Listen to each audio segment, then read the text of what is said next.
So, Habedere und Servus, heute haben wir wieder eine neue Folge Viva la Movilusion Podcast und wieder mal haben wir einen Gast dabei. Heute ist mit dabei der vom Planet Transylvania stammende und seit einem Jahr vom frühen Vogel geweckte, weil er durch Wien laufen muss. Verwandtschaft von die Universal Monsters und er weiß ja immer noch, was auch schon leiwand ist. Heute haben wir einen Sänger von die Bloodsucking Zombies dabei, einen Dad Richie Geen. Richie, Habedere. Habedere, grüß euch. Servus. Servus. Ja, stimmt, der Mike haben wir auch dabei. Servus. Ja, ich bin auch noch da. Grüß euch. Ja, freut mich, dass ich bei euch sein darf. Ja, sau cool, dass du dabei bist. Also, erst einmal muss ich kurz einen Fanboy-Modus einschalten. Wir sind riesige Fans von euch, von eurer ganzen, von eurer Gruppen. Das ist genau unser Musi. Moin, danke schön. Und, das glaube ich ja, natürlich nicht, das sagt natürlich jeden Gast, den habt ihr, oder? Ja, selbstverständlich. Ja, du kannst dir gar nicht vorstellen, was wir mir liegen, wenn wir mir Gäste da haben. Ja, das glaube ich da. Dass der Rauch davor geht. Ja, genau. Nein, waren wir schon ein paar Konzerte, CDs, alles am Start, weil, wie gesagt, das ist Mike und ich, Horrorfilm-Fans, seit wir kleine Buben sind. Und der dann kommt, jeder mag ein bisschen Metal und ein Geschrei und dann kommen die Österreicher daher und singen über Horrorfilme und Serienkiller und das auch noch in so einer schönen, rockigen Art und Weise. Das ist eigentlich, also, wie Faust aufs Augen passt das zu uns. Dankeschön. Ja, also für mich auch, aber es gibt natürlich schon viel jetzt gerade im Horror-Genre Fans, die eher härtere Musik bevorzugen und die immer überrascht sind, dass wir doch so fröhlich und melodiös sind mit dem, was wir da machen. Und halt jetzt nicht irgendwie Blutbeischel Metal spielen, sondern halt das, was wir halt machen. À la Mortischen und so. Genau, oder? ich meine, ich stehe extrem auf diese Art von Musik, aber das gibt's halt schon 1000-mal und ich was Blätterfilm zum Singen und dabei halt dann, ja, das kennen wir eh schon. Ich finde es halt irgendwie leibend, das zu machen mit fast schon poppiger Musik. Das habe ich noch nicht so oft gehört. Aber ja, es ist halt Geschmackssache, aber es freut mich, wenn es euch gefällt. Ja, darum sind wir ja auf die gekommen, dass wir gesagt haben, den müssen wir einladen, weil erstens mal ist endlich einmal ein Gast, bei dem wir wirklich gar nicht auf unseren Akzent schauen müssen, glaube ich, weil du verstehst uns ja einwandfrei, gell? Durchaus. Das ist recht, weil bei den meisten müssen wir uns ein bisschen anpassen und ich sage mal, der Corby und ich, wir schaffen es ein bisschen besser, dass wir Hochdeutsch stehen, der Mike gar nicht, weil der kommt aus dem tiefsten Outback in Niederbayern, der bricht sich da jetzt mit Zunge, wenn er versucht, so Hochdeutsch zu reden. Drum, heute endlich mal Heimvorteil für den Mike. Ja, wunderbar. Ja, weil ich kenne mich da her, wo manche Horrorfilme aufhören oder anfangen. Ja. Das stimmt, ja, das stimmt. Ich fürchte mich jetzt mal, wenn ich komme. Ich finde es schön, wenn ich im bradesten Wienerisch mit euch reden kann, aber ihr versteht mich auch, wenn ich so rede. Genau, das ist richtig cool einmal. Ja. Du, Richie, verzeih mir einfach kurz ein wenig zu deiner Person, zu deiner Band, einfach ein paar Worte für unsere Hörer, die den Schand zu ihrer Schande vielleicht nicht kennen. Also es holt auf alle Fälle nach, nachdem man sich vorgestellt hat. Okay, also ich bin der Richie, Bandname Dad Richie Geen, Geen von Edward Geen natürlich, weil ich halt auch neben Horrorfilmen ein ziemlicher Nerd bin, was Serienkiller angeht und True Crime. Die Band sind die Bloodsucking Zombies from Outer Space und es gibt's mittlerweile schon fast traurig 20 Jahre. Wir sind, ich glaube, im weitesten Sinne kann man es als Horror, Punk, Shockrock, Psychobilly, Punkrock, Metal, Gothic, alles drum und dran durchgemischt Band bezeichnen. Aber im weitesten Sinne halt Rockmusik und wir singen leidenschaftlich gern fast ausschließlich über Horrorfilme und über Horrorfilmthemen und über Serienmörder. Ja, wir machen das so, ja, mehr oder weniger erfolgreich. Und spielen quer durch Europa, haben unsere eigene Plattenfirma gegründet, wo wir unsere Alben mit rausbringen, seit 10 Jahren mittlerweile. Im Endeffekt ist es ein riesen Spielwiesen, weil es halt alles das beinhaltet, was ich seit meiner frühesten Kinder dann einfach gern mag. Das sind halt einmal in erster Linie Horrorfilme. Alice Cooper, mein Riesenidol, den eifern wir auch fleißig nach. Musikalisch eben von allem, vom alten Punkrock bis hin zu Pop, bis hin zu Metal, gibt es uns da eigentlich wenig Grenzen. Ja, es ist halt, wie gesagt, das ist mein Baby und mein Spielwiesen und es ist das, was ich halt am besten kann. Was nicht traurig genug ist, weil das alles ist. Aber ja, früher habe ich Schlagzeug gespielt in der Band, jetzt singe ich nur mehr, bin ich faul geworden. Davor machen wir mehr Bühnenshow. Cool. Ja, was gibt's sonst noch? Neues Album nehmen wir gerade auf, das kommt im Oktober, also an Halloween jetzt dann endgültig raus heuer, weil halt sehr geil. Fucking Corona, Ja. Was macht man als Band, wenn man in der Pandemie daheim sitzt, man macht ein Album? Ja, wir haben einen Podcast gemacht, schau. Ja, cool. Stimmt, ja. Und Ja, ich weiß nicht. Mehr brauche ich nicht sagen. Oder? Nein, mich da gerade noch eins interessieren, weil ich habe halt in der Früh der Instagram-Story gesehen, oder was gestern, seit einem Jahr hast du im Post, laufst du jetzt halt schon und der frühe Vogel, der weckt jeden Tag in der Früh und die Frage ist, ob es rentiert hat, weil ich überlege auch, ob ich mehr laufen soll oder ob ich weiterhin auf der Couch liegen soll und Chips fressen. Also rentiert es Laufen oder nicht? Auf keinen Fall. Bleib auf der Couch. Okay. Nein. Passt, scheiß drauf. Ich werde noch mal zurückgehen zum Alice Cooper, weil ich nämlich bei dir gesehen habe, eben auch auf die Instagram-Seiten, du hast ihn auch schon persönlich getroffen. Wie ist denn auch das hergegangen? Ja, wir waren Vorgruppen vor ihm, 3-mal mittlerweile schon. Ah, du spinnst? Ja, das war überhaupt das Geilste. Also ich muss ja wirklich Wahnsinn. sagen, also Alice Cooper ist bei mir, das ist im Heiligenwinkel. Also das ist so, ich bin 8 Jahre alt gewesen, wie ich auf ihm gekommen bin, mit Trash, mit Poison. Und das war so meine erste wirklich arge Liebe zu Rockmusik. Und da bin ich halt voll eingestiegen. Also der ist für mich echt so seit frühester Kindheit ist das nicht nur Idol, sondern ganz wichtig für mich. Und dann haben wir es tatsächlich geschafft mit den Zombies, dass wir bei einem Support sind. Und ich habe schon mal eine Woche vorher nicht mehr schlafen können und ich war einfach nur fertig. Glaube ich sofort. Ich meine, das ist halt schon, das war dann, nach dem Konzert hätte man auch aufhören können, weil was soll ich noch mehr erreichen als wie das, dass wir jetzt mit ihm gespielt haben. Und er war so zuckersüß und er war all das, was man sich als Fan nur wünschen kann. Er war urnett zu uns. Cool. Hat uns in seinen Backstage-Raum eingeladen, hat uns alles unterschrieben, was wollte, hat plaudert mit uns, hat sich teilweise unsere Show angeschaut, hat Kommentare abgegeben, was ihm gefallen hat und was er gut findet. Er war echt super. Er war echt unglaublich. Und 2 Jahre später haben sie uns dann eingeladen, dass wir wieder die 2 Österreich-Shows Support spielen. Also die haben sich tatsächlich an uns erinnern können irgendwie und haben dezidiert auch gefragt, ob wir spielen wollen. Es war halt, es war wirklich cool. Es gibt halt viele Sachen, auf die ich stolz bin, aber das war mir schon sehr viel wert. War sehr geil. Respekt. Ja, das glaube ich. Ja, danke schön. Das, war sicher eines der größten Sachen für mich persönlich jetzt, aber eben, weil ich halt so ein arger Fan bin. Also. Besser geht's nicht. Na, wenn du von klar auf Riesenfan und dann mit deiner eigenen Band Support machen, also es kannst du eigentlich aufhören, du hast alles erreicht, oder? Das habe ich ja gesagt. Also nach dem ersten Konzert habe ich tatsächlich gemeint, eigentlich können wir jetzt aufhören, weil ich wüsste nicht, wo es noch weiter hingehen soll. Aber wir haben dann gemeint, vielleicht können wir mal eine ganze Europatour spielen vor ihm. Das haben wir gesagt, okay, das ist ein Argument. Schauen wir, dass wir das erreichen.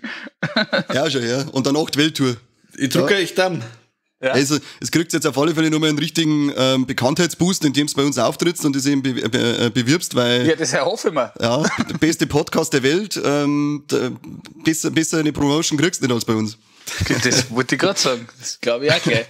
Was mich schon immer interessiert, woher stammt denn eigentlich deine Leidenschaft oder deine Affinität zu Serienkiller? Woher rührt denn das? Nein, über die Horrorfilme. Also, wie gesagt, Schon. Ich bin halt, so wie ihr, in sehr jungen Jahren schon in das Thema eingestiegen und halt völlig begeistert von Horrorfilmen immer gewesen. Und es gab damals, da war ich, wie alt wird denn da gewesen sein, 15 oder so, ist im Fernsehen gelaufen, ein Doku, ABCs of Horror hat das, glaube ich, geheißen, moderiert von Clive Barker. Mhm. Und da gab's dann tatsächlich so, also da ist halt um so eine klassische Horrorfilm-Doku über die Entstehung und was so die wichtigen wegweisenden Filme waren und so. Und dann gab's tatsächlich nach Texas Chainsaw Massacre so einen Bericht über den Ed Gein. Und da, also eben das, das halt da Psycho und Texas Chainsaw und Schweigen der Lämmer und so weiter, halt alles irgendwie auf diesen realen Fall von Ed Gein irgendwie zurückzuführen ist. Und das hat mich halt total fasziniert. Dann habe ich irgendwie geschaut, dass ich da Bücher drüber lesen kann. Dann bin ich später, ich bin ja ziemlich ein Nerd gewesen, was so Underground- und Amateur-Horrorfilme angeht, in die 90er Jahre, bin ich über den Jörg Buttgereit, der ja der völlige Ed Gein Fanatiker scheinbar war oder ist, bin ich dann nochmal mehr angefixt worden auf das ganze Ed Gein-Thema und von Ed Gein dann weg halt auf Serienkiller allgemein. Aber ich muss gestehen, also in erster Linie ist es schon die Ed Gein-Geschichte und halt die klassischen, was weiß ich, Dahmer und Ted Bundy und Ramirez und halt. Was halt für mich damals so faszinierend war. Und was man halt dann die meisten Bücher, die man gekriegt hat, waren immer dieselben Typen immer und die halt die klassischen Fälle aufbereitet. Aber ja, also lange Rede, kurzer Sinn, über Horrorfilmen ist das gekommen. Ja, wie es uns wahrscheinlich alle geht. Fangst du mit Horrorfilmen schon bist fasziniert. Wenn ich echt zurede, muss ich mich bremsen. Ich bin teilweise ein Wasserfall, wenn es um das geht. Gell? Ja, das passt schon, das ist gut. Alles gut, wir haben Zeit. Und der Corby, der muss sowieso ausgelassen werden mit der Schneiderei. Darum ist mir das wurscht, wie viel das wir aufnehmen. Okay. Wir machen es ja immer recht kurz, die Selbstvorstellung von unserem Gast, weil es soll ja kein Interview sein in dem Fall, sondern wir wollen mal über einen Film reden. Ja. Richie, was hast du denn für einen Film ausgesucht und warum hast du den Film ausgesucht? Ragman, Trick or Treat im Original, aus dem Jahr 1986. Ja, es ist im Prinzip, es ist circa das, was ich vorher über meine Jugendzeit gesagt habe. Das, was für mich der Alice Cooper war, ist in dem Film der fiktive Rock'n'Roll-Star Sammy Kerr, um den es geht. Wer den Film nicht gesehen hat, es geht um einen Metalhead, um einen Eddie Weinbauer, der halt in der Schule der klassische Außenseiter ist. Und sein großes Idol ist der Sammy Kerr. Der Sammy Kerr stirbt dann bei einem Hotelbrand und kommt dann quasi über das Rückwärtsspielen seines letzten Albums, kann er sich aus dem Jenseits wieder auf die Welt schleichen und quasi da irgendwie Rache üben. Und ja, um das geht's. Und es sind erstaunlich viele Parallelen zu meinem eigenen Leben in dem Film. Und ich habe den halt gesehen und war der perfekte Film für mich zu der damaligen Zeit, weil eben, ich war 12 oder so. Und ich habe mich jetzt so sehr wiedergefunden in dem Film. Und er war so, ich muss jetzt dazu sagen, bin wirklich Landei, also ich komme aus dem tiefsten Niederösterreich. Und zu der Zeit war jetzt, also das ist ja alles noch vor Internet und vor sonstiges, also mein Wissen von der Welt und was Metal und was Hard Rock und was, keine Ahnung, alles ist, war relativ begrenzt und der Film war dann so eine riesen Tür, weil man sieht halt auch sein Zimmer sehr, sehr explizit, diesen Eddie Weinbauer, sein Metalhead-Zimmer mit den ganzen Postern und die Mutter schaut dann die Plattencover durch und so. Und ich war halt völlig fasziniert, das waren alles Sachen, die ich noch nie gesehen habe und das war alles, was ich unbedingt haben wollte. Also ich habe dann dezidiert auch wirklich nach diesen Platten gesucht, die man in dem Film gesehen hat. Ich habe ja ewig, also ich war ja fast traurig, dass es diesen Sammy Kerr nicht wirklich gegeben hat.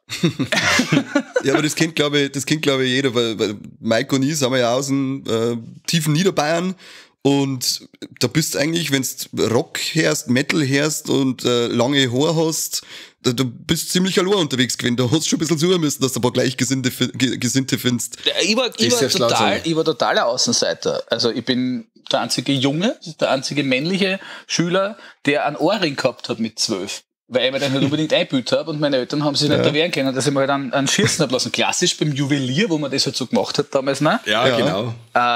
Das war ein Skandal. Also für die meisten war ich sowieso homosexuell, das ist eh klar. Und für die anderen einfach so, das geht gar nicht. Und dann haben wir die Haare halt wachsen lassen und habe halt nur mehr, ich habe ein Alice Cooper T-Shirt gehabt, ein einziges, und das habe ich Tag und Nacht angehört. Von selber schon gestanden, das Shirt, oder? Ja, na, extrem ausgewaschen, weil meine Mutter aber ja, also ich hab das total nachvollziehen können, weil es halt mir genauso gegangen ist und das ist dann bei mir mit 16 bin ich dann auf Punkrock gekommen und da ist nahtlos weitergegangen. Also ich war zu einer Zeit, wie ich meinen Iro geschert habe, das war noch bevor diese ganze Green Day und Offspring-Welle wieder losgegangen ist, war Punk so ziemlich das Uncoolste, was du machen hast können. Das hat gerade niemand interessiert und war wieder, wie soll man sagen, gar nicht salonfähig. Man war dann wieder aus. Da bin ich nämlich dann schon in die nächstgrößere Stadt ins Gymnasium gekommen und war aber der völlige Außenseiter halt mit Punkrock, was ich halt eigentlich ja super gefunden habe. Also das muss ich ja gestehen. Es ist ja nicht nur so, dass man sich als Außenseiter jetzt so selber bemitleidet, sondern ich habe das ja sehr genossen. Ich wollte ja gar nicht da dazugehören. Ja. Also mir hat ja das schon eine gewisse Form von elitärem übersteigerten Selbstwertgefühl geliefert. Da ich mir gedacht, mit Eichkoffern möchte ich eh nicht auf einer Ebene stehen. Herz ihr ruhig euch New Kids on the Block. Ich hab meinen Alice Cooper. Ja, genau so ist bei uns her und nach, oder Mike? Ja, total. Und da war es ja zu der Zeit, war es auch noch cool, zum Beispiel ein EMP zu haben, weil da hast du dich dann wirklich noch über ein paar Sachen auch informieren können. Da war der EMP ja noch keine so eine Kommerzgeschichte, was er jetzt ist, sondern hast dich wirklich nur informieren können, was gibt's da, was ist da, hey, Metallica, wo die Totenköpfe und so, hey, muss ich reinhören. Ja, voll. Ja, war schon krass. Ja, und bei mir war es genauso. Also der einzige in der Klasse mit Motorhead-Shirt und Slayer-Shirt und so, und ja, da bist du automatisch, wirst du gleich ganz anders angeschaut wie die anderen. So ist mir auch gegangen, da ist zu Mom gesagt, du Mami, ich brauche ein paar neue Shirts. ich darf jetzt bestellen und sie hat, das waren dann, ich hab noch keine Metal-Shirts gehabt, das waren dann meine ersten Metal-Shirts und sie so, ja, bestellst du was, ich geb dir dann das Geld und dann sind die gekommen und dann war das Sodom-T-Shirt mit dem Cover von Obsessed by Cruelty. Perfekt. Mit dem Totenshell, dem die ganze Bart runterrinnt und dann noch das von Creator, ich glaube war das Reconquering the Throne, wo der eine Typ auf dem Menschenkörper dann Bass spielt. Die Shirts waren das und mein Mann sagt mir mit dem Shirt und sagt, wo hast du denn den Scheiß? Also, ja, die hast mir du gekauft, Mann. Das, wenn ich gewusst hätte, das hätte ich nicht bestellt, du spinnst voll mit so einem Scheißdreck.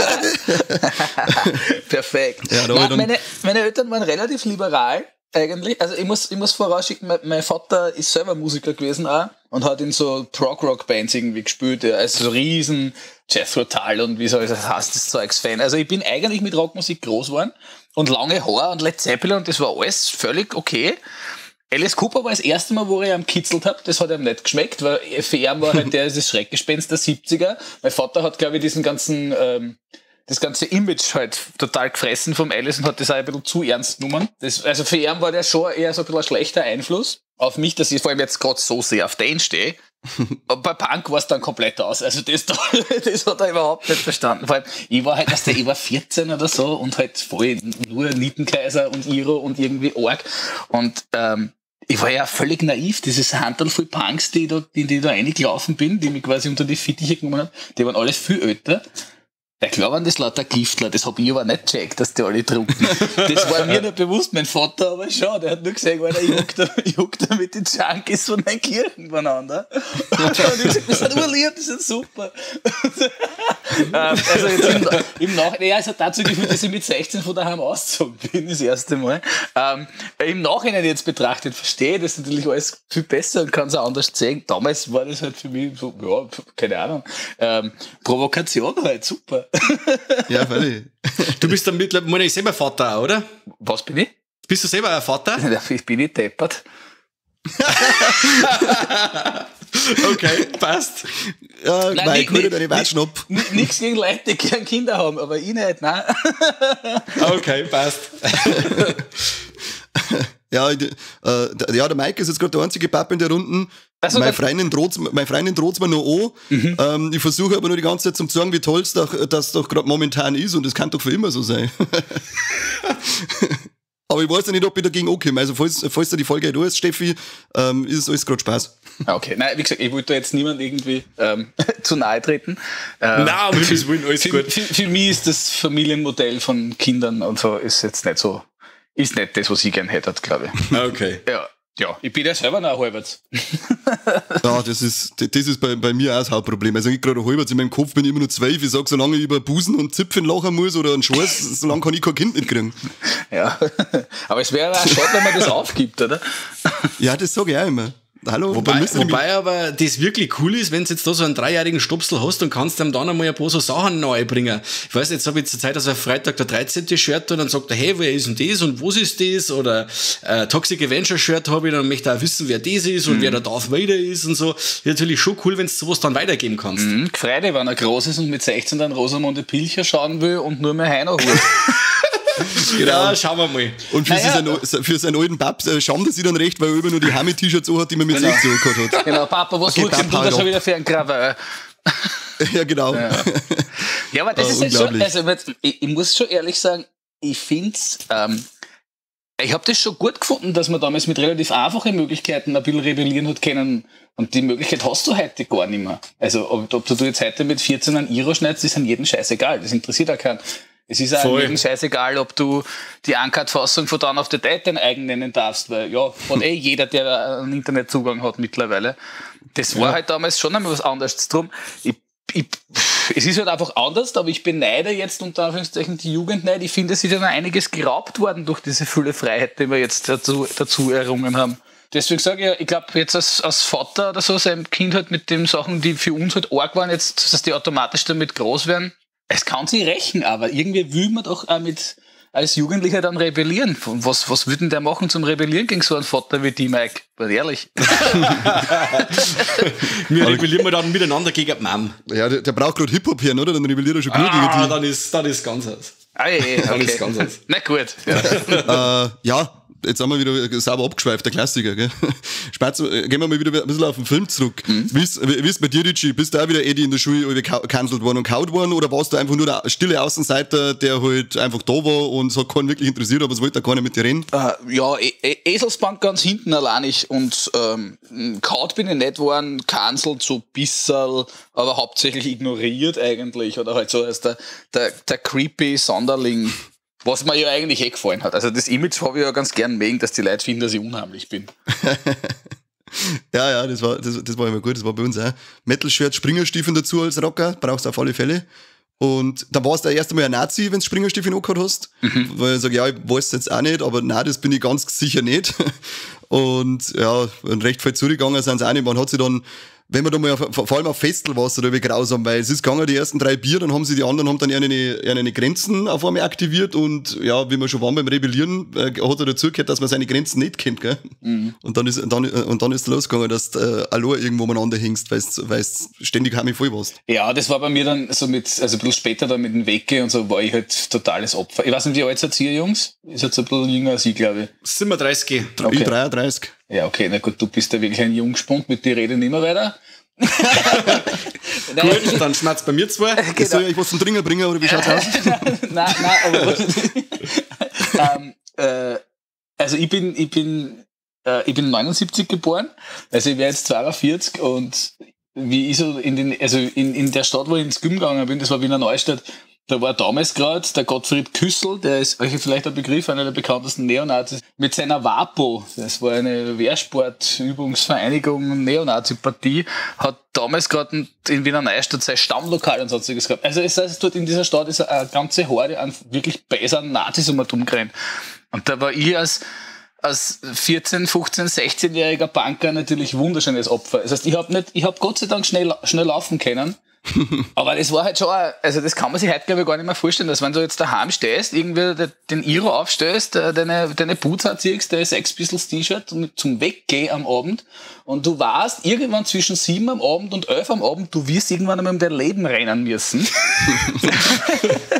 Unter Anführungszeichen. Es gibt's heutzutage nicht mehr. Gott sei Dank in Wahrheit. Aber ich sage mal, es hat schon einmal, du hast einen anderen Schneid einfach auch gekriegt in der Zeit, glaube ich. Weil es war halt dann trotzdem, da ist halt jeder Dorfdepp dann Punk geworden oder so, weil da hat jetzt schon was dazugehört. Du hast halt deklariert so etwas, was da vielleicht auch einen Schaden einbringen kann. Ja, weil es nicht nur für eine Musikrichtung stehst, sondern auch für politisch in eine bestimmte Richtung gehst. Ja, genau. Ja. Allgemein halt.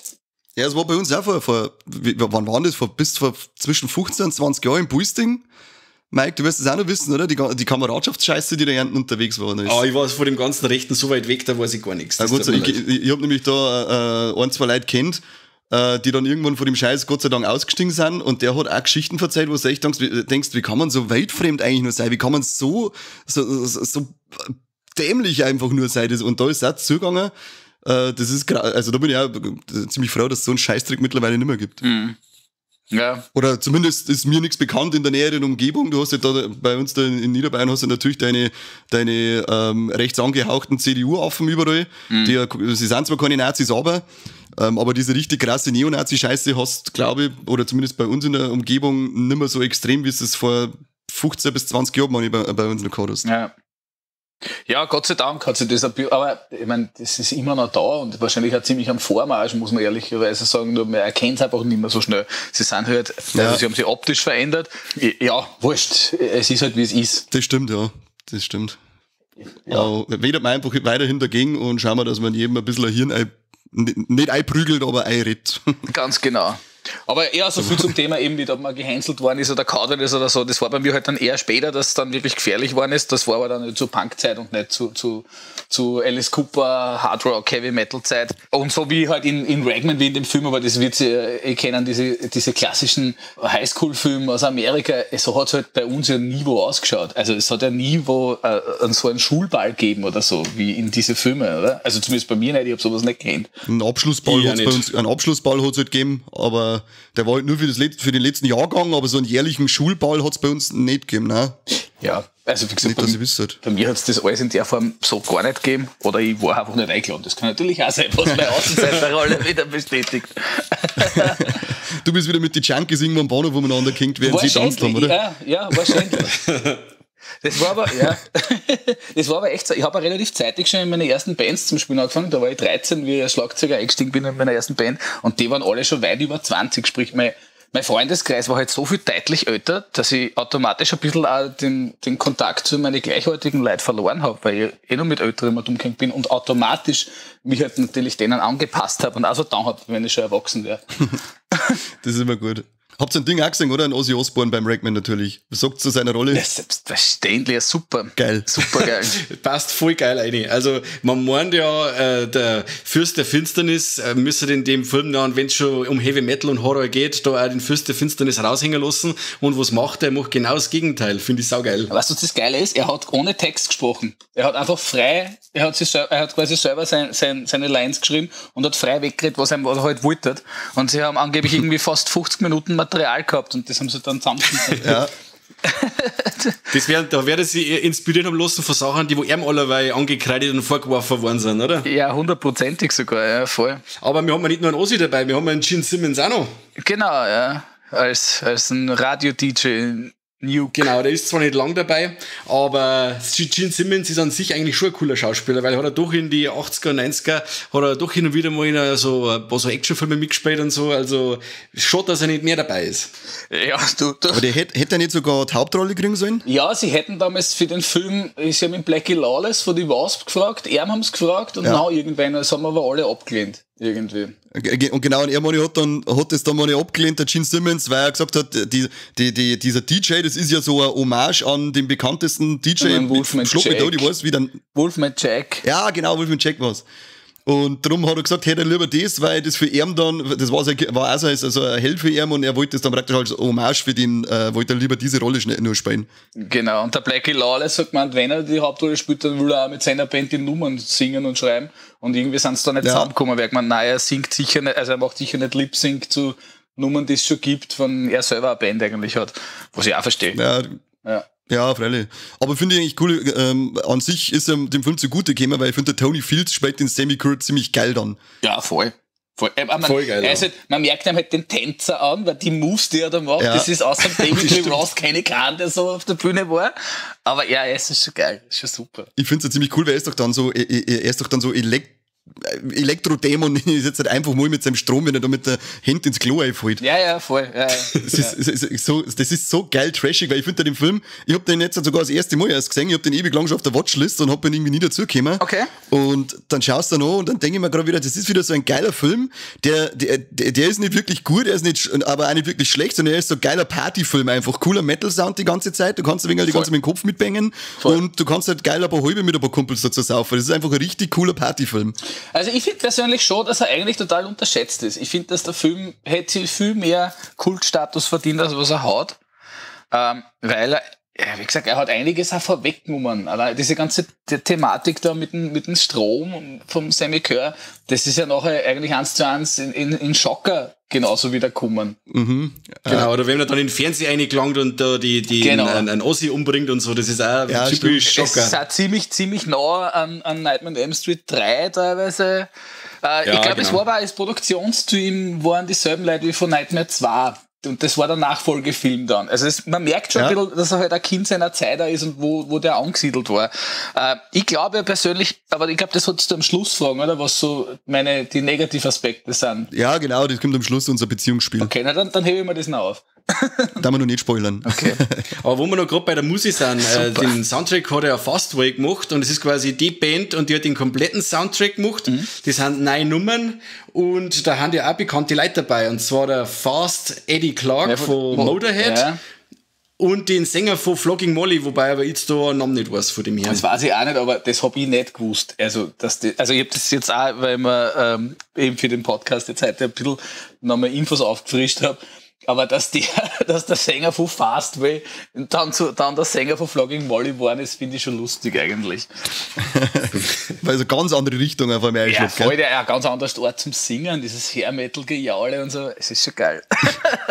aber ich finde den Soundtrack halt auch so cool, weil das hat man ja auch so taugt, also wie halt ein Kind war, weil das war so ein räudiger Heavy Metal. Das ist jetzt nicht gut produziert, der Sound ist auch ziemlich mumpfig irgendwie, aber dadurch wirkt es so viel mehr irgendwie wie soll man sagen, es ist viel undergroundiger, viel cooler noch, als wie jetzt Bon Jovi oder was auch immer. Weißt, das hat schon einen eigenen Flair. Der Soundtrack ist bei uns im Tourbus wahrscheinlich eine der meistgehörtesten Platten überhaupt. Das rennt also was ich da an auflege. Aber ich finde den wirklich grandios. Ich mag den wirklich gern. Aber eben, weil er halt so ein bisschen geschissen ist. Es ist halt nicht so, ja, es ist halt ein bisschen ein räudiger Heavy Metal. Ja, und das passt ja viel besser zu dem Charakter vom Chör dazu. Wenn jetzt du da wirklich so einen Bon Jovi oder so einen Track dabei hast, dann passt dir das null. Weil wie soll einer evil sein, wenn er Musik macht wie Bon Jovi? Voll. Aber generell, auch die ganzen Bands, die im Film vorkommen, ich muss mir wirklich als Ragman-Nerd outen. Ich habe tatsächlich dann alle Platten dann irgendwann mal aufgestöbert, die da im Film vorkommen. Das sind ja jetzt auch nicht unbedingt gerade die A-Liste-Bands. Impaler ist eine Horror-Shockrock-Band, die kennt kein Mensch, glaube ich. Die haben, ich meine, sie gibt's noch immer, aber die haben zu der Zeit genau eine EP, die Rise of the Mutants, und das sieht man auch in dem Film. Also das war auch eine totale Underground-Band. Lizzie Borden ist auch eine eher unbekannte Shockrock-Band, die halt auch viel so Alice Cooper gefladert hat und so. Raven sind jetzt auch nicht riesengroß, weißt? Das habe ich schon cool gefunden, dass im Film sehr viele Bands gefeatured worden sind, die damals auch eher so die B, C und D-Liga waren. Und es passt da zu dem ganzen Charme von dem Film einfach, Super. weil er ist ja, Super. er ist nicht hochglanz, er ist einfach auch geil, dreckiger Wingerl. Und da passt einfach der Film, die Story, das Beutel und die Musik, das passt einfach alles, das greift nahtlos ineinander, finde ich. Das ist richtig geil. Voll. Und er greift da das geile Klischee auf mit satanischen Botschaften, wenn es Ja, Metal-LPs perfekt. rückwärts abspeist. Ja, das ist auch bei geil. The Gate zum Beispiel auch, und das ist auch so ein geiles Motiv, wenn du so Dämonen beschwörst, wenn es der Metal-Scheiben rückwärts abspeist. Perfekt, ja, voll. Habt ihr das auch schon irgendwo gehört? Ja, wir haben eine ganze EP gemacht, nur zum Sammy Kerr. Wir haben ein Trick or Treat 7-Inch gemacht. Da geht's nur um einen Sammy Kerr, und da sind natürlich auch alles diese ganzen Gimmicks drinnen, also mit eben Play this record backwards und so weiter. Natürlich. Ah ja, jetzt, auf alle Fälle, jetzt, Place Records Backwards, jetzt. Da klingelt's wieder. Wann hast du ihn zuerst gesehen, Mike? Wie war's bei dir? Ich muss jetzt auch gestehen, ich habe das Mediabook jetzt gerade aufgemacht zum Schauen. Also ich hab den Film jetzt ganz ehrlich verwechselt gehabt. Wie der Kani mir den Titel schreibt, habe ich zuerst bei der Amar Race gesucht, und zwar habe ich gemeint, das ist der Film Black Roses. Ah ja. Da gibt's ja der, wo auch noch Freakshow heißt. Genau. Weil der geht ja auch in eine ähnliche Richtung mit Heavy Metal und Horror und so. Genau, da haben die besagten Lizzie Borden den Soundtrack gemacht. Ah, okay, da schließt sich der Kreis Ja. wieder. Da schon, ja. Und dann gehe ich zu den Mediabooks-Summe und denke mir, weil Trick or Treat habe ich sicher. Und dann habe ich ihn gesehen, denke ich mir, ja, muss ich aufmachen. Und dabei sehe ich rund um Sorglos-Paket, inklusive noch mit Soundtrack-CD dazu. So los ich mir ein Mediabook eingehen. Und ich habe ihn wirklich jetzt auch zum ersten Mal gesehen und finde ihn sau cool. Das ist NSM Records Mediabook wahrscheinlich, Ja, oder? genau. Ja. Genau. Und das ist halt wieder eine Maps, wo ich sage, ist eines von den wenigen Mediabooks, wo wirklich einen Mehrwert hat, wo du wirklich nicht nur DVD, Blu-ray hast, wer weiß, für was du oftmals beide Medien brauchst, wobei die DVD meistens versauert dann im Mediabook, aber du hast wirklich nur den Soundtrack dabei, wo sie halt da voll anbietet und wo sie bei voll andere Filmen anbieten da, wie bei Deathgasm oder so, da gehört auch der Soundtrack dazu, aber andere Labels bringen es oft nicht auf 3, dass man da so für die Fans halt so ein rundum-sorglos-Paket macht. Ich glaube, gerade was Soundtrack anbelangt, ist sicher eine rechte Geschichte. Das ist gar nicht einmal so easy und wird wahrscheinlich auch Stangen Geld kosten, dass sie den machen dürfen und dazu haben. Glaube ich sofort. Das wird, aber Mike, mir ist die Soundtrack-CD ein bisschen wurscht bei Ragman, weil ich habe die Original-LP. Von damals noch. Erstpressung. Respekt. Ja, aber das Mediabook, was da daheim steht, oder? Weil ich habe gesehen, du hast auch eine schöne Mediabook-Sammlung. Ich hab aus Mediabook und ich habe auf VHS. VHS hast du auch noch daheim. cool. Ah, schon, ja, geil. Ich hab eine riesen VHS-Sammlung. War der damals uncut bei uns? Ja, der war uncut bei uns, ja. Der war ab 16, glaube ich sogar. Weil so gibt's eigentlich viel zum Schneiden, meine ich, weil so gory ist er nicht. Nein, das ist ja das, was ich am ankreide. Er ist ein bisschen zu wenig Horror. Sie hätten ein wenig die Schrauben mehr anziehen sollen, dann wäre der Film wirklich ein Kultklassiker. Ja, aber jetzt pass mal auf. Der Charles Martin Smith, der wo den Film gedreht hat, wenn du schaust, was der noch für Filme gemacht hat. Ja, nix mehr, oder? Mein Freund, der Delfin 1 und 2 und die unglaublichen Abenteuer von Bella. Das sind Weltklasse-Filme. Ich weiß nicht, Ja, was du hast. natürlich hat das Weltklasse-Filme, aber wenn es Sex, vielleicht hat der eher ein Faible für gemütlichere Sachen, als für so blutige Sauereien. Ja, verständlich. Was mir ja ziemlich in meine Grundfesten erschüttert hat, dass der Eddie Weinbauer, mein seelenverwandter Bruder im Geiste, das Skippe aus jede Menge Familie ist. Jetzt ohne Schmarrn. Ja. Ohne Scheiß, ja. Er hat den Skippy Geil. gespielt in Family Ties mit Michael J. Fox in dieser Sitcom. Ja. Er ist das Skippy. Genau. Und da hat er dann mal gemeint, weil der Michael J. Fox hat doch da dann irgendwie dann irgendeinen Filmdeal gemacht und er wollte den dann auch, aber wegen der Serie, die Family Ties, hat er da den Absprung nicht geschafft, dass er irgendwie ins größte Filmgeschäft mit einsteigen kann, weil er vertraglich mal nicht noch so bunden war.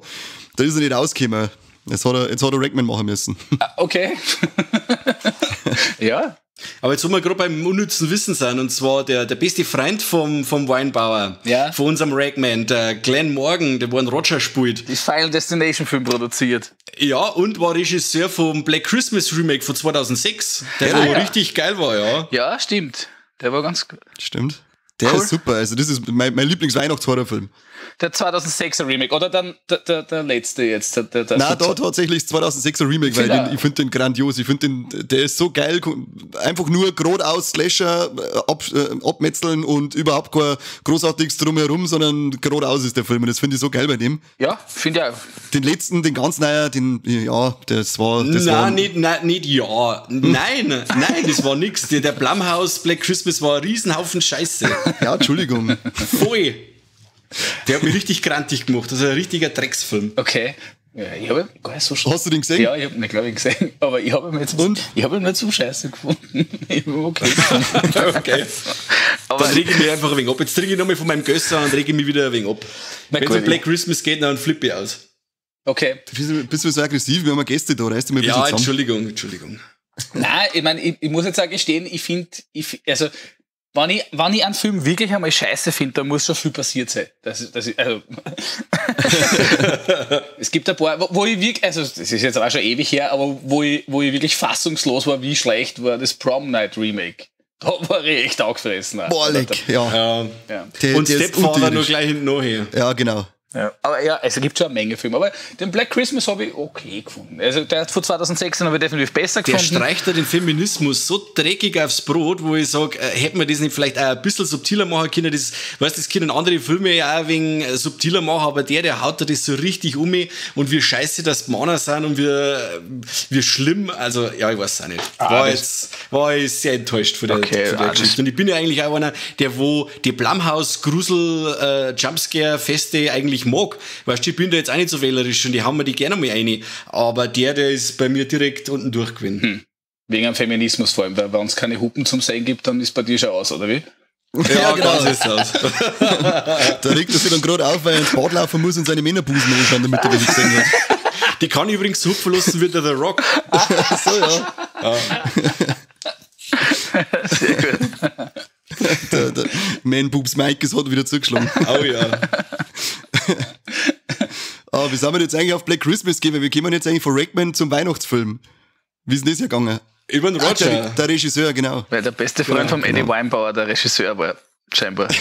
Das habe ich nicht gewusst. Ja, und der Schreiberling, der heißt der Red Topham, dem ging's, oder beziehungsweise, das ist anscheinend so eine Biografie, hat er gesagt, für ihn, weil der Eddie ist er selber, hat er gesagt, dem geht's praktisch, wie es uns geht, wenn wir den Eddie anschauen. Er ist auch so Außenseiter gewesen mit diesem Metal-Ding, und hat sich da praktisch selber in den Film eingeschrieben, hat er erzählt. Ja, ich meine, das merkt man den Film auch an, darum habe ich ja gesagt, also bin bei Gott nicht der Einzige, der sich da wahrscheinlich wiedergefunden hat da drinnen. Ja.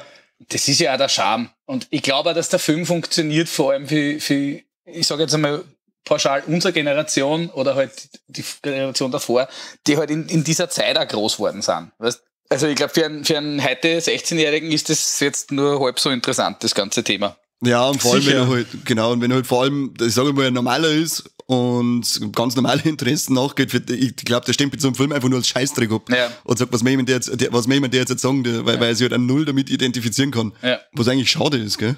Diese Art von Adoleszenz, die da der Eddie Weinbauer quasi vorlebt, dieses, man identifiziert, also, das ist jetzt ein bisschen peinlich, weil ich das sage, aber ich habe ja auch dem Alice Cooper Briefe geschrieben. Die sind wahrscheinlich nie irgendwo hingekommen, aber das war in Los Angeles irgendein Postfachadresse, wo man halt für Autogrammkarten hinschreibt. Ich habe dem auch seitenweise Briefe geschrieben. Also ich war wirklich genauso wie der Ragman-Typ.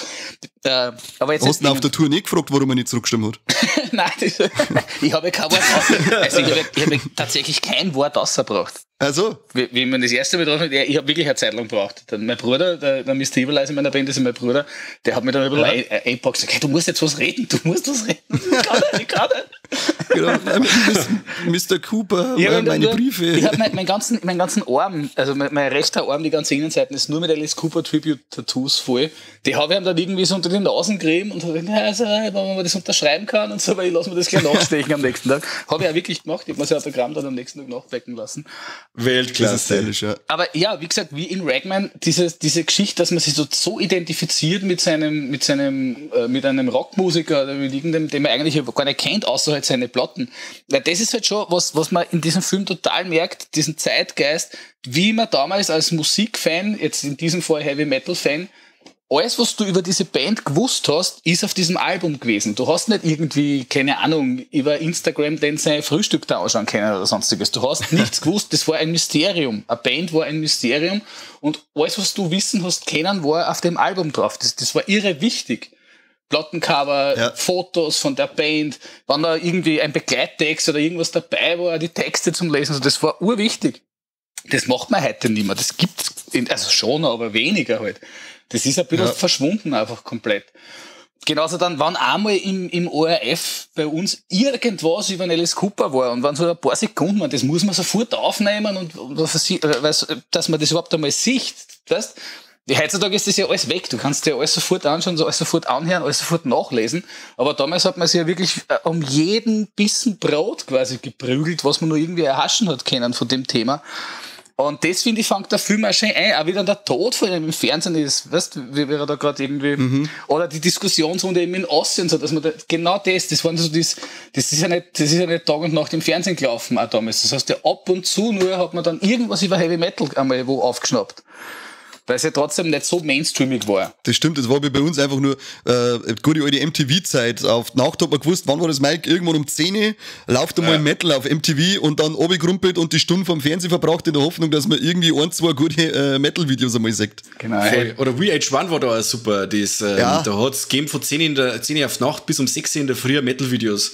Und da habe ich dann auch wirklich einen Videorekorder programmiert und aufgenommen und da bin ich halt dann auf Sachen wie Rob Zombie, Dracula oder so, oder vom Kiss, Psycho Circus. Das waren unglaublich geile Videos. Habe ich natürlich dann die Scheibe gebraucht. Ja, und so ist mir dann auch, also bin ich dann zu ganz vielen Bands gekommen. Das ist wirklich, an die Kids da draußen, es hat sowas gegeben wie einen Videorekorder. Und und so ist das abgelaufen. Das war schon eine brutale Zeit. Und wie du sagst, man hat sich um jeden Schnipsel prügeln müssen. Oder dein Beispiel mit Dawn of the Dead. Du hast dich früher halt einfach strafbar gemacht mit dem, dass du den Film geholt hast, beziehungsweise hast du schon gar nicht gekriegt über Umwege, weil der einfach nicht verfügbar war.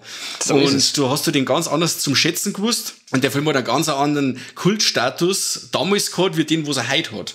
Oder wir eine junge Heid aufnehmen im Vergleich zu dem, wie wir mir dem Film hinterherlaufen haben müssen, dass man sehen können. Und wie viel Geld das du da in die Hand nehmen musst. Du hast nicht bloß für 7 Euro das Ding online zum Streaming gekauft, zum Download oder was weiß ich. Ich habe 60 Mark gezahlt für die VHS. Ja, weißt du, das war schon alles Wahnsinn. Du hast über irgendwelche Filmmagazine wie das Art of Horror oder X-Rated oder die Gore News, hast du mal gewusst... Oder der legendäre Mittelteil von der Movistar. Oder genau, natürlich, der Telemovie Shop. Genau. Aber da hast du mal irgendwie rausgefunden, okay, der ist gekürzt oder der ist ungekürzt und das Tape hat alle Szenen drinnen. Dann war ein Schnittbericht beschrieben, was ist ausgeschnitten worden und so.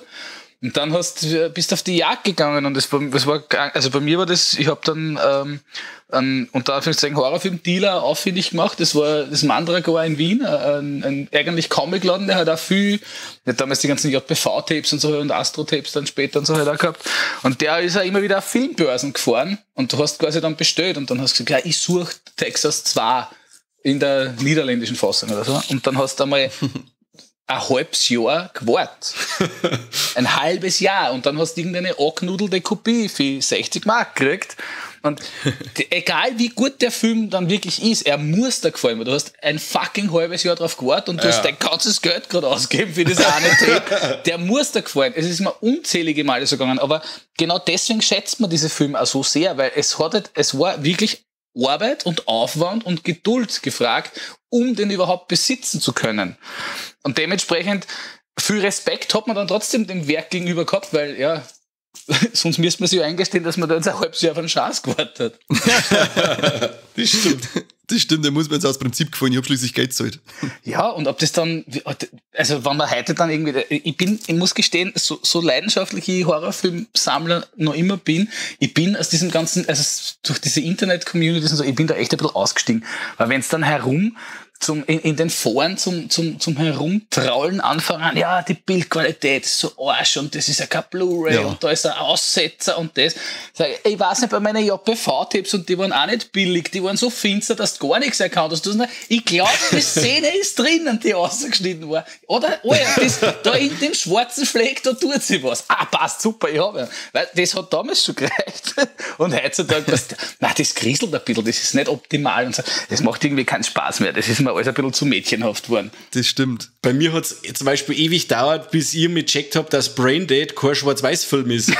Ja, so ein Klassiker. Ja. Der ist bei unserem Dummgang am Schulhof die 15. Kopie von der 16. Kopie und dann war der Schwarz-Weiß. Ja. Und dann sagst du, wow, lecker, aber der ist geil, das ist Wahnsinn. Und dann wirklich, dann ist die Platte Edition rausgekommen und dann schaust du den Film und sagst, da stimmt was nicht. Hey, der ist ja in Farbe, Wahnsinn, leg mir am Arsch. Super. So was bei mir mit Evil Dead, das war, und den hat damals der große Bruder vom Bekannten gehabt und ich hab bei dem über Nacht, ich frag mich nicht wie alt, also ich war auf alle Fälle nicht alt genug und dann waren die Kumpels beieinander gesessen und dann ist die Kassetten angeschaut worden, du hast nichts erkannt, weil der total schlierig war, die ganze Zeit, als der Dinge mit einem Lappen drüber wischt über den Bildschirm, aber es war einfach geil, weil es immer wieder, boah, da ist jetzt irgendwie eine Flüssigkeit, es muss Blut sein, gefeiert, geil. Ja. Ich weiß nicht, Richie, hast du das Ding gehabt, das Deep Red Gore Handbook von Andreas Bethmann? Selbstverständlich. Das habe ich wirklich alles. Also gerade was da so vom Telemovie Shop und so war, habe ich jedes Buch, glaube ich, zu dem Thema. Magazine, cool. Unmengen an Zeitschriften, an Katalogen und so. Ja, das habe ich alles, ja. Cool. Weil das hat mich damals ausgelassen, das hat mir meine Oma damals gekauft, weil meine Oma wollte, dass ich lese. Und dann habe ich mir ein Buch bestellen dürfen, dann habe ich mir das bestellt. Und, ja, aber das ist wieder schamlos ausgenutzt, der Oma, oder? Ja. Das war nicht Sinn und Zweck diese Sache, das war nicht Sinn und Zweck. Aber ich hab's ganz oft gelesen, das darfst du mir glauben. Und das war halt damals auch meine Bibel. Also da war bei mir zum Abhageln, die muss ich alle haben, die 100. Ja, natürlich. Auf alle Fälle. Und das war damals ein saugeiles Buch. Bei mir hat's vorher schon angefangen, also davor, das erste, was ich immer gekauft habe, hat Kassen, irgendwas mit den lebenden Toten, da ist um Zombie-Film gegangen. Das war relativ dünn, das war, glaube ich, eines der ersten Bücher, was der Movistar Verlag rausgebracht hat. Und dann kam gleich kurz darauf der Splatterfilm, Band 1 und Band 2. Und das waren auch meine also nach diesen Listen quasi bin ich suchen gegangen. All diese Filme muss ich haben, die da drinnen sind. Ja, die zwei Bücher habe ich auch. Und dann, was ist die Hölle auf Erden und der Frank Drabin da mit Angst sitzt neben dir und so, das war das war halt essentiell. Weil man hat ja eben, wie gesagt, ohne Internet, ohne allem, du musst ja mal wissen, was für Filme sind gut oder welche muss man jetzt irgendwie haben. Eben ein bekannter. Ja, oder was gibt's Neues? Und was gibt's Neues? Was gibt's Neues? Das sind ja erste Sachen. Für heute googelst du mal, hey, was kann man uns reinhauen oder was kommt denn bald raus? Aber da, wenn du keine Zeitung gehabt hast, wie die X-Rated oder damals noch Art of Horror, da hast du überhaupt nicht gewusst, wo es überhaupt rauskommt. Was ist denn überhaupt Trauma? Weißt du, das ist keine Chance, ohne dass du da so eine Zeitung oder ein Buch geholt hast. Ich meine, muss ich auch fairerweise sagen, da bin ich die Bundesprüfstelle, diese Listen hat man sich auch zuschicken lassen, was ist indiziert und was ist beschlagnahmt, aber das waren ja unsere Suchlisten. Also es war natürlich völlig gegen den Sinn des Verfassers. Stimmt. Aber ich hab bei der Bundesprüfstelle ein Abo gehabt für die Index. Ehrlich? Ja. Geil. Und du hast gewusst. Und ich habe mich immer geärgert. Ich meine, heutzutage, jetzt feiern sie ja alle, wenn sie es vom Index kriegen, die Filme. Ich habe mich immer geärgert und gesagt, Alter, beschlagnahmt, ein Oscar. Den brauche ich. Ein Ritterschlag. Ein Ritterschlag. Jetzt freuen wir sich alle, wenn sie vom Index wieder runterkommen, die Filme. Aber damals war das wirklich so. Ich sage, wow, cool, sie haben den indiziert. Passt, ich muss ihn unbedingt haben. Das stimmt, ja. Nein, bei euch in Deutschland war es ja wirklich krass, weil es Strafverfolgung gegeben hat. Auch. Also diese Filme zum Besitzen war ja wirklich illegal. Das war in Österreich ja nicht der Fall. Also unser Pech war nur, dass alle Filme über Deutschland gekommen sind. Also der österreichische Markt ist natürlich so klar, dass das alles über Deutschland kommt, was wir da kaufen haben können. Sprich, wenn es bei euch indiziert, beschlagnahmt oder gekürzt oder so war, dann war das bei uns quasi auch so, weil es dieselben Tapes waren. Außer wie halt dann eben diese ganzen Bootleg-Firmen wie JPV und so angefangen, aber das ist ja genau dieses Schlupfloch, was genutzt worden ist, dass das in Österreich eigentlich nicht gibt und dass das bei uns alles legal ist. Aber ja, jetzt habe ich den Faden verloren.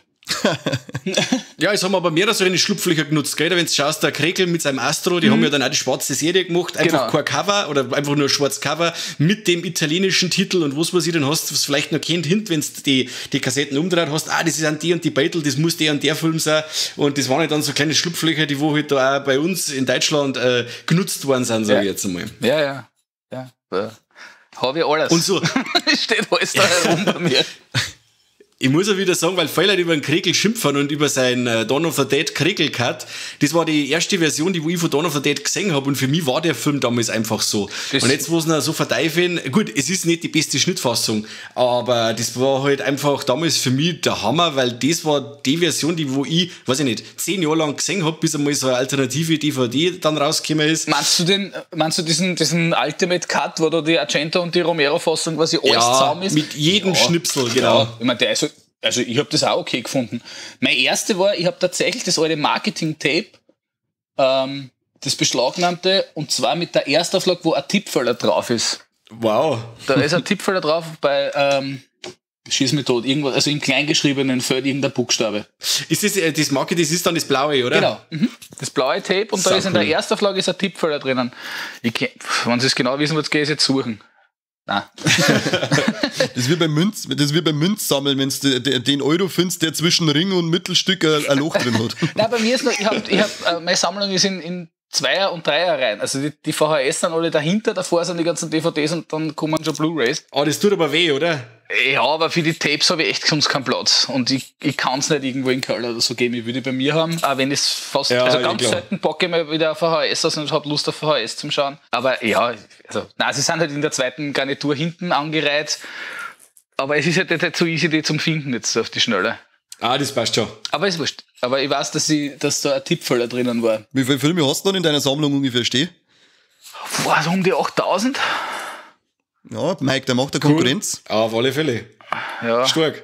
Aber wie gesagt, sehr viel doppelt und dreifach, weil ich habe angefangen, alles auf VHS zum Sammeln. Es war halt damals auch mein Glück, dass wie ich so richtig zum Sammeln angefangen habe, sind DVDs gerade richtig fett aufgekommen und die ganzen Videotheken haben irgendwie zum Teil billigst die VHS verramscht und sind umgestiegen. Das heißt, ich habe sehr viel Tapes damals für ganz kleines Geld gekauft. Dementsprechend ist die Sammlung auch sehr schnell gewachsen. Aber wie gesagt, ich liebe nach wie vor VHS, weil ich bin ein ziemlicher Cover-Fetischist. Ich bin halt auch ein bisschen Grafiker und Layouter und so. Und ich liebe halt diese Cover-Artworks. Und es gibt halt nichts Schöneres als wie ein VHS-Artwork. Ist halt einfach schön. Finde ich auch immer noch besser als wie ein DVD oder so. Ich finde, die Hardboxen kommen sehr nahe. Hat man dann ein bisschen lauter, dass die dann ein bisschen wieder vom Markt verschwunden sind. Aber sie gibt's noch immer und sind, kommen ein bisschen wieder, kommt mir vor gerade. So kleine Auflagen. Und ich mag's auch lieber als Mediabooks mittlerweile. Ja, Mediabooks mag ich nicht besonders gern. Für das, dass ich es nicht besonders gern mag, habe ich leider Gottes eine ganze Menge davon. Aber es ist nicht mein bevorzugtes Medium. Ich finde auch dieses DVD und Blu-ray und so, das ist eins davon, ist auf alle Fälle unnötig. Und ja, wie gesagt, also Hardboxen wären mir lieber, aber ja, man kann. Aber wenn du bestimmte Filme uncut sehen möchtest, kommst du momentan nicht einfach über Mediabook nicht drum, gell? Das hilft fast nicht. Ja, ich meine, ich nehme dann das, was ich halt kriegen kann.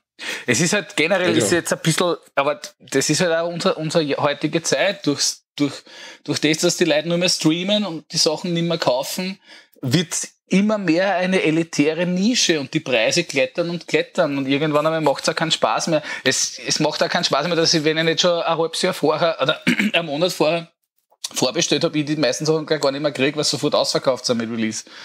Und dann findest du es aber ums Dreifache auf viel Munde und auf viel haben. Das geht mir halt auch am Arsch. Voll. Wenn du schaust, Nameless Mediabooks da jetzt eben mal wieder von dem Savini Remake von Night of the Living Dead, die wo innerhalb von 3 bis 4 Minuten ausverkauft sind. Und der legst mir am Arsch. Da bin ich mittlerweile knallhart, bei ganz viel von den Sachen kaufe ich mir dann die Import-Blu-Rays. Mich interessiert das dann überhaupt nicht mehr. Also ich habe viel von den Sachen, die habe ich dann die englischen oder die amerikanischen Blu-Rays. Die haben meistens dasselbe Material oben, und den deutschen Ton brauche ich persönlich jetzt nicht. Ja. Ich bin ein Verfechter vom Originalfassung schauen und somit kriege ich dasselbe für weniger Geld, und dann habe ich halt nicht das schöne Mediabook von Nameless, und ich habe halt nur die Blue Underground Blu-ray. Mir gefällt mir aber genauso. Und du und Amarin mit einem schönen Schuber ist genauso etwas. Voll. Und mittlerweile, also das wird jeder Sammler verstehen, mittlerweile überlegt man sich ja schon, ob man sich ein Mediabook oder eine Hardbox kauft, weil der Platz immer weniger wird. Das stimmt. Das ist Wahnsinn, ja. Ich hab auch mittlerweile gesagt, bei den Mediabooks zuerst habe ich mir auch ein iPad, brauchst du unbedingt. Und jetzt habe ich mich reduziert und kaufe die einzigen Reihen, die ich noch durchgehend kauft, sind die Perule Fu und die Anolis Hammer Reihe, die kaufe ich alle. Haben wir da geschrieben, oder? Haben wir da geschrieben, oder was? Haben wir da geschrieben, ja. Oder was hast du, Mike, mit die Perule Fu Mediabooks? Nein, du hast mich gar nicht geschrieben. Da waren wir zwei. Wir nehmen jetzt dann, also nach unserer Folge, nehmen wir extra Folge zum Red Screening auf, die hörst du dann an und dann entscheidest du, ob du das weiterkaufst oder nicht. Ja, aber die Reihe, glaube ich, will ich nicht, weil sie braucht so viel Platz und die Filme sind so halb gar. Also so wirklich, wirklich gut sind nur wenige gewesen. Und ich bin so wenn es eine Serie ist und nur durchnummeriert ist, auch, das tut mir in der Seele weh, wenn ich die dann nicht komplett habe. Ja, ich weiß nicht. Jetzt dann der innere Autist möchte befriedigt werden. 1 bis 20 und dann 21, 22 nicht und 23 dann wieder, das geht eigentlich fast nicht. Zumal wenn die Nummer 20 das Finale ist, gell? Ja, habe ich, genau. Damit habe ich das Ganze ja beendet und mir gedacht, das ist ein wunderschöner Titel, damit ich jetzt aufhöre zum Sammeln. Okay. Und ich habe eigentlich gehofft, dass da jetzt nichts nachkommt, was ich unbedingt brauche. Aber ich meine, dass der Red Screening auch auf Amaray kommt, wenn du da ausweichen möchtest, meine ich nachher und hast da auch gute Chancen. Den holst du auf der Amaray. Generell muss man jetzt auch fairerweise sagen, stressen muss man sich nicht, weil wenn der Film gut ist, kommt er immer und immer und immer wieder. Also, ob du jetzt das Mediabook von Freitag geschafft hast zum da Klatschen oder nicht, ja, er kommt in 5 Jahren spätestens nochmal mit einem noch besseren Anzug. Also das weiß ich aus meinen mittlerweile, 26 Jahre Horrorfilm sammeln. Stressen braucht man sich nicht, dass man irgendwas versammelt hat und das nie wieder zum Kriegen ist mittlerweile. Also es kommt alles immer wieder, wenn die Filme halbwegs brauchbar sind. Das mit die Freitag der 13. Mediabooks ist das beste Beispiel. Da kommen zuerst die Wattierten aus mit den kreislichen Masken vorne drauf. Viel Teufel. Dann, weiß ich nicht, ein Jahr später oder was, haben sie dann die normalen Mediabooks aus mit den coolen VHS-Covers und ja, hat man da warten können. Ich hab's da warten können. Ja, ich nicht, ich hab die mit den Masken. in der Holzkiste. Nein, aber weißt du warum? Weil die Originalcover habe ich ja. Ich habe sie auf VHS auch. Somit habe ich das eigentlich jetzt war das eigentlich eine nette Abwechslung, die mit diesen Maskencovern zu haben. Und ich hab's Gott sei Dank auch immer gleich gekauft bei Release. Das heißt, ich habe jetzt nicht Unmengen viel mehr Zeit davor. Aber die Preise, was dann teilweise verlangt werden für solche Sachen, sind astronomisch. Das macht eigentlich überhaupt keinen Spaß dann mehr. Voll. Ja. Ich frage mich immer, wer nachher wirklich das Geld in die Hand nimmt. Der und sich dann wirklich ein Mediabook für, weiß ich nicht, Voodoo Cover B von XT, die wo dann wirklich 300 € in die Hand nehmen und kaufen sie da ein Mediabook. Ja. Wahnsinn. Ja, die Leute, die es halt leisten können. Das habe ich ja vorher gemeint. Es wird halt immer elitärer. Also, es ist halt nicht unbedingt gerade der größte Fan, der das so kauft, sondern es ist der halt die Kohle locker sitzen hat, weil er es leisten kann. Deswegen finde ich das ja auch nicht so gut, diese Entwicklung, weil es ist halt Kapitalismus in Reinform. Ja. Und ja, das war's einmal nicht. Also für mich war das ganze Horrorfilm-Genre und Horrorfilm-Sammeln war sehr artverwandt mit Punkrock ein bisschen, weißt? Es war so eine eingeschworene Community, man hat nur wenige Leute kennt, die sich da auch auskennt haben, die haben davor dann irgendwie zusammengehalten. Ich kann mich erinnern, wie es damals diesen Ittenbach-Prozess gegeben hat und dann plötzlich dann irgendwie Geld gespendet worden für den sein Gerichtsprozess und so. Weißt? Ach, wo er wegen Burning Moon angeklagt worden ist, oder? Genau. Und halt, ja, wie gesagt, da hast du halt dann irgendwie, in Batman habe ich mir angerufen, wegen einem Abo von Art of Horror und so. Das war halt schon irgendwie cool. Das waren ja irgendwie so, ja, eine eingeschworene Gemeinde damals noch irgendwie, die halt, klar, so Helden zum der Klanger. Da wo du sagen kannst, okay, das ist jetzt so der und der Regisseur oder der und der bringt das Zeug raus, aber das sind so Leute, wo man rankommt an solche Leute. Ja, vor allem, was du da gemerkt hast, das sind selber halt die vollen Fans. Also das war ja wirklich von Fans für Fans dann durchgehend eigentlich. Die Magazine und so. Ja. Das heißt, das war schon was ganz was anderes. Also klar waren die Tapes damals auch teuer. Und der Oliver Krekel ist jetzt wahrscheinlich auch kein Mensch, der aus purer Nächstenliebe seine Tapes verhökert hat, sonst der wollte dann Kohle machen. Aber man hat damals nicht, also ich hab zumindest damals noch nicht das Gefühl gehabt, dass es so arg abgezockt wäre wie jetzt. Jetzt habe ich halt wirklich das Gefühl, egal bei welchen Mail oder meines Vertrauens ich gerade da durchschaue, und denke, eigentlich zockt es mir ordentlich ab und ich spielt halt voll mit meinem depperten Sammlertrieb und es geht mir eigentlich am Arsch. Total. Das stimmt. Ja, Total. das stimmt komplett. Die Preise von den Mediabooks, unfassbar. wie sind denn die losgegangen? 25 € teilweise, oder? War das so die Anfangszeit von den Ja, Mediabooks? von dem kannst du aber jetzt auch dramen. Und jetzt hat zwischen 30 und 45 €, weil es wartiert sind und Ja. aber halt einfach nichts Neues mehr drin, weil es ja die 15. Veröffentlichung von dem gleichen Scheiß aus Film ist. Genau. Deswegen habe ich auch gesagt, deswegen bin ich da bei den Mediabooks mittlerweile auch so weit weg, weil mir das einfach nervt. Und bei den Hardboxen ist gefühlt noch nicht so dramatisch, die ganze Geschichte. Die sind nur einigermaßen erschwinglich und schauen für mich auch einfach schön aus. Ja, bin ich ganz bei dir. Auf alle Fälle. Bin ich ganz bei dir. Das stimmt. Ich stelle gerade fest, wir müssen die Folge umbenennen in Sammlungstalk mit Richie und nebenbei mal Rackman angekratzt. Ja, angekratzt, wir haben ja alles, was wir so an Hintergrundwissen uns von YouTube angeschaut haben, schon wieder gemeint, oder? Das stimmt. Filmlauf verlassen, Handy in der anderen Hand, damit man sich da ein bisschen den Background dazu holt. So, am Ende gar nichts richtig merken können, weil du auf nichts richtig aufpasst hast. Genau. So läuft Film schauen heutzutage. Aber schwenken wir mal zurück auf den Film, weil wir haben ja fast alles gesagt, aber was wir nicht gesagt haben, ist jetzt halt eben, was uns richtig geil gefällt und was uns ein bisschen nervt an dem Film. Richie, als Gast überlasse ich dir einen Vortritt. Was sagst du, was ist für dich das absolute Highlight bei Rackman und was sagst du, das nervt mich richtig? Na, das absolute Highlight ist für mich, wo dann der Sammy Kerr auf der Abschlussparty spielt. Also wo er dann aus dem Gitarrenverstärker rauskommt und dann dort steht im Licht und den Takt vorgibt, wo er sich mit seinem Nittenarmband auf seine Lederhosen klatscht. Rhythmisch, das war echt so das will ich auch mal machen. Ich glaube, bei dieser Szene war der Grundstock gelegt, dass ich irgendwann eine Band gründen werde. Und was mir nicht so gefällt, also ich finde die Szene, wo er da diese Oma aus dem Fernseher zahlt und die dann so ein wurmähnliches Ding ist, finde ich ein bisschen arg trashig. Die hätten es vielleicht ein bisschen besser machen können. Und ich finde ja, wie gesagt, wenn er den Horroraspekt, wenn da die Schraube, die Gewaltschraube oder die Blutschraube oder was auch immer ein bisschen mehr angezogen worden wäre, wenn er ein bisschen mehr Erwachsenen-Horrormäßiger wäre, sprich ein bisschen mehr Blut oder ein bisschen mehr, wie soll man sagen, wenn er ein bisschen griffiger wäre und nicht so gewollt versucht, jugendfrei zu bleiben, hätte ihm das gut da, glaube ich, dem Film. Ja. Ansonsten habe ich nicht viel zum Aussetzen. Man sollte ihn auf alle Fälle im englischen Original anschauen. Auf Deutsch ist er okay synchronisiert, aber ich habe dann echt, wenn ich das erste Mal auf Englisch gesehen habe, noch einige Aha-Erlebnisse gehabt. Ah, okay. Merci. Mike, was sagst du? Also ich muss jetzt im Gegenzug dazu sagen, also die Szene, wo er die Puppe da rauszieht aus dem Fernseher, die wo da total verbrennt da rauskommt, die Szene fand ich tatsächlich ziemlich geil. Okay. Da hab ich schmunzeln müssen, weil ich dann eben auch an den besagten Schocker ein wenig erinnert war.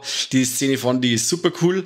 Und was mir jetzt nicht so gefällt, das ist die im Endeffekt leichte Variante, wie man am Kerr dann doch her wird mit dem, dass er Angst hat vor Wasser oder dass er im Wasser was tut. So wie wenn er dann mit der Hand ins Klo reinkommt und so. Das zirkt eigentlich den coolen Charakter fast ein bisschen ins Lächerliche, wenn er da mit dem Arm im Scheißhaus stecken bleibt und da rumzappelt. Also das fand ich. Und sie schwappt nach oben, gell? Ja, genau, ja. Das war fast ein wenig. Wobei ich sagen muss, ich weiß nicht, kennst du das, den Film Neon Maniacs? Ja, sicher, natürlich. Da ist ja auch so ähnlich. Die haben ja auch Angst vor Wasser. Ja. Und dann, wenn es dann rausgehen und wollen Leute umbringen und es ringt, ja, Rückzug, wir gehen wieder ein, heute ist Ringfeiertag, können wir nichts tun. Ja, geht nicht, sind wir aus Zucker. Was man vielleicht schon sagen muss bei Ragman, er lässt sich ziemlich viel Zeit, bis er endlich einmal quasi den Sammy Kerr auftreten lässt.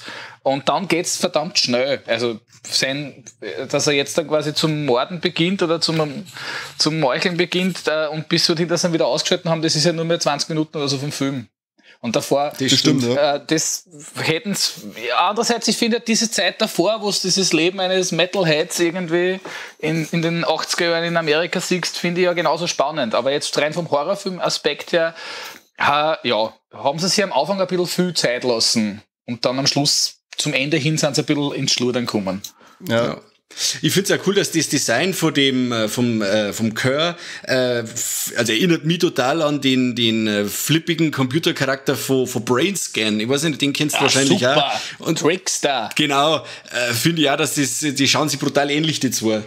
Ja, na, Trickster, das war eine ähnliche Zeit, wo ich die beiden Filme gesehen habe, nämlich Brainscan war auch so ein Film, auf den bin ich völlig eingestiegen. Der war super. Voll geil. Der Trickster, man muss aber sagen, der Trickster hat noch einen riesen Vorteil zum Sammy Kerr, er hat rote Haare und er hat einen Nasenring gehabt. Das war urgeil. Stimmt. Also wer den Film nicht kennt, Brainscan, Edward Furlong in seinem zweitbesten Film. T2. Oh, großartig. Conny, wie schaut's bei dir aus? Was gefällt mir besonders gut, das ist die Szene, die schon mal genannt worden ist, wenn dann der Chör herauskommt, der Sammy, und dann über den Bildschirm drüber fährt und praktisch einen Ozzy Osbourne wegschmiert. das fand ich einfach geil, wenn er da drin umeinander redet und dann fährt er so geil über den Bildschirm drüber und er schreit gerade und weg ist er. Entschuldigung, ich wollte nicht ins Wort fallen, aber mir ist noch was eingefallen. Nein, mach noch. Es gibt noch eine Szene, die finde ich fast gleich gut wie sein Auftritt an am Ball, nämlich wo man den Auftritt von ihm im Fernseher sieht, wo sie über seinen Tod berichten und er beißt eine Schlange in der Mitte durch und schmiert sie dann mit dem Blut ein. Ich war völlig begeistert als Kind. Stimmt, ja. Wahrscheinlich eher eine kleine Hommage an Ozzy Osbourne, aber halt dafür mit Schlange. Natürlich, komplett. Das war ja das perfekte Mischmasch aus Ozzy, Alice Cooper. Ja, genau. Ja, super, ja. Richtig geil. Und was mir nicht so gefällt beim Rackman ist auch das, was der Richie gesagt hat, ich hätte mir ein bisschen mehr Gewaltspitzen gewünscht, ein bisschen Gore, ein bisschen ein Splatter. Er hätte jetzt da auch nicht ausufern müssen, aber einfach ein wenig mehr, einen Gang mehr hätte er schon vertragen, finde ich. Aber ja, an sich, wie gesagt, cooler Partyfilm auf alle Fälle, den man sich mit ein paar Bier und Leute, die Rocketmengen anschauen soll. Genau, sie genauso.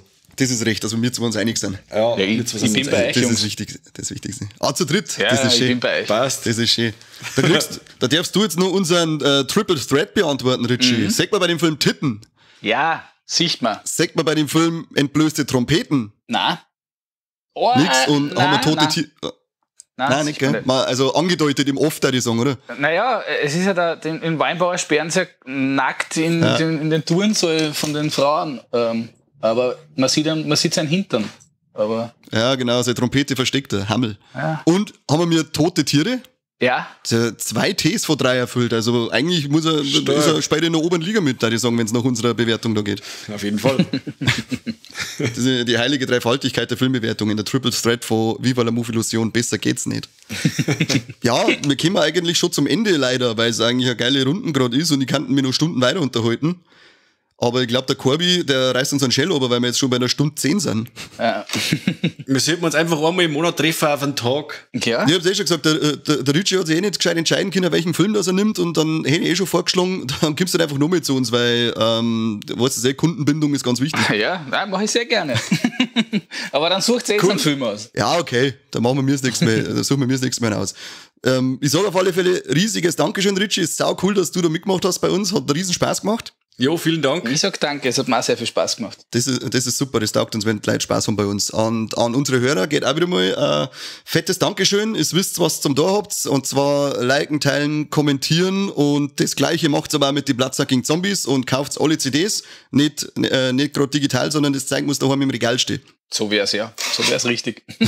wir könnten eine eigene Sendung machen, nur über Heavy-Metal-Horrorfilme. Da gibt's ja auch gar nicht so wenig. Ja, da warten ein paar, gell? Da könnte man eine kleine Reihe aufmachen. Das wäre cool. Das stimmt.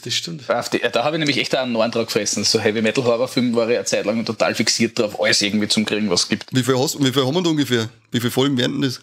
Na, Folgen werden das ist mit einer Folge kannst du das anhageln. Also mehr als wie 20 Filme werden das nicht, glaube ich. Was du jetzt wirklich explizit sagen kannst, das sind wirklich Filme, wo es über Heavy Metal als Musikgenre auch irgendwie geht.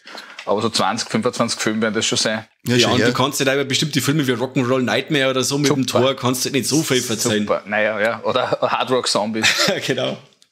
Da wären so kurze Folgen. Wir haben ja eigentlich irgendwann mal damit geworben, dass unsere Folgen relativ kurz und knackig sein sollten, aber irgendwie haben wir das Versprechen mittlerweile gebrochen. Ich bin zum Teil schuld. Aber gut, mir ist wurscht, das müsst ihr euch auch hören, nicht ich.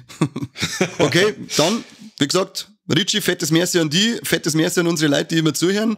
Und ja, ich werde auf alle Fälle auf das Angebot, dass du noch mal dazukommst, zurückkommen. Gerne. Da wünsche ich mir auf alle Fälle viel Erfolg mit eurer neuen Platte. Dankeschön. Ja, ich bin schon gespannt, ich freue mich wird's auch. Neues Material ist immer gut. Oh ja, und hoffentlich hören wir es bald live. Cool, ja, das hoffe ich auch. Flipp aus, wenn ich nicht bald wieder auf ein Konzert darf, da mit dem Scheiß. Ja, frag mich.